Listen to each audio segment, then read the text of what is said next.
So bodges, we failed. Oh, I said we, I didn't. I failed. I could not get any further than what I did. Who knows if you can actually hear me? I'm driving along, obviously, in the truck. I've had to patch up the hole where the lamba was. I've actually got the little God, what's it even called?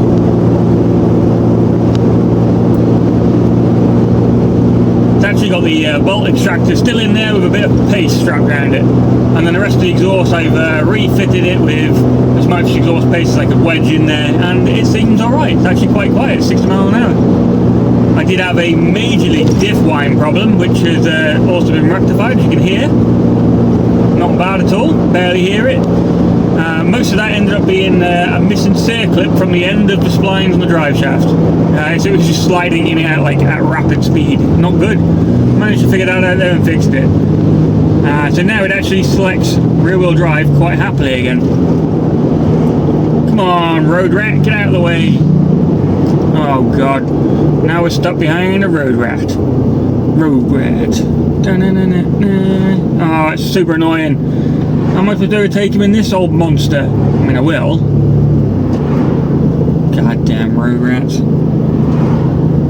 What the hell, some random crazy... Oh god, van driver.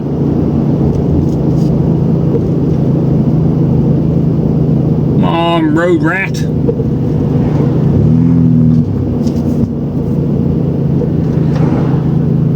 Pedal faster, bro, come on.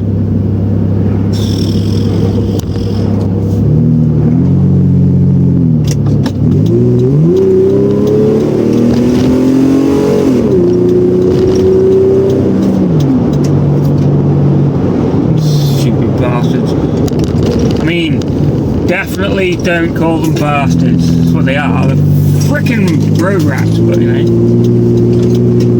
Still. Right, we're going for power. Hills don't do power in this truck. Let's go. We're doing 50. And that's about it. No, we're doing 60. Screaming, baby.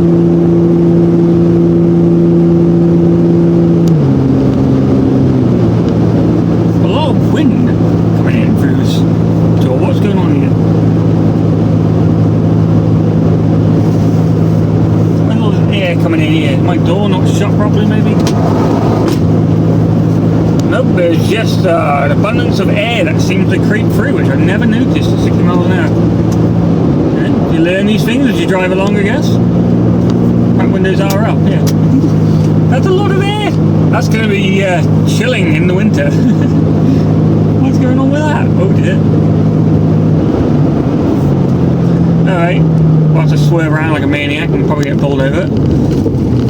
Let's navigate the old roundabouts. Don't drift. We're not a drift machine. We're an economy machine. I mean, it's actually... I expected the fuel gauge to be gone by now, but I've done a lot of back and forth mileage in this thing. In fact, 77 miles since I last put fuel in, of probably the equivalent to about 40 quid, and I've still got a quarter of a tank. I don't know how. I mean, I don't know if I believe that. It's got a new sender, so you never know, but yeah, apparently. It's just going to conk one day and I'll have nothing, but you know, still, trusting it for now. This is cruising speed, nothing on the accelerator pedal, not bad. Other than the, the seal or something's gone off his door, definitely.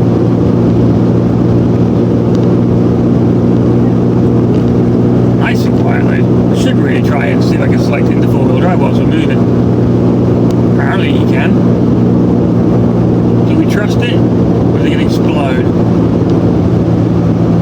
I'll do it on the last stretch towards my home, I think. I don't think personally it will go into 4, but we'll try.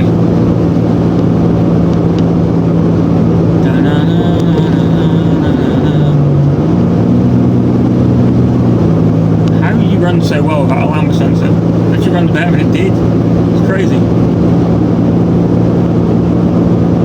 I'm starting to believe the old lamba sensor didn't do a thing. Or it was so broken that it made the car run even worse. The truck even. Ooh, brakes are a bit shite. Oh, come on, bro. It's wide. It's the widest angle I've ever seen. Come on, lady. Don't you go smash into me.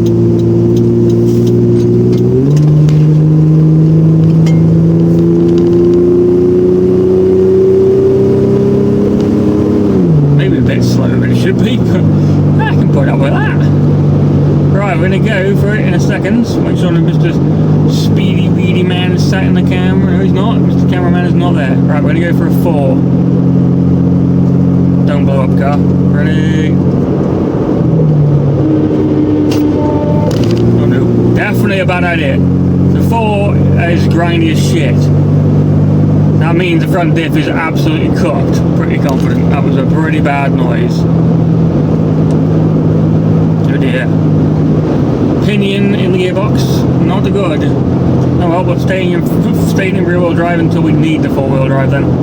That's how that's going. Least of my worries right now.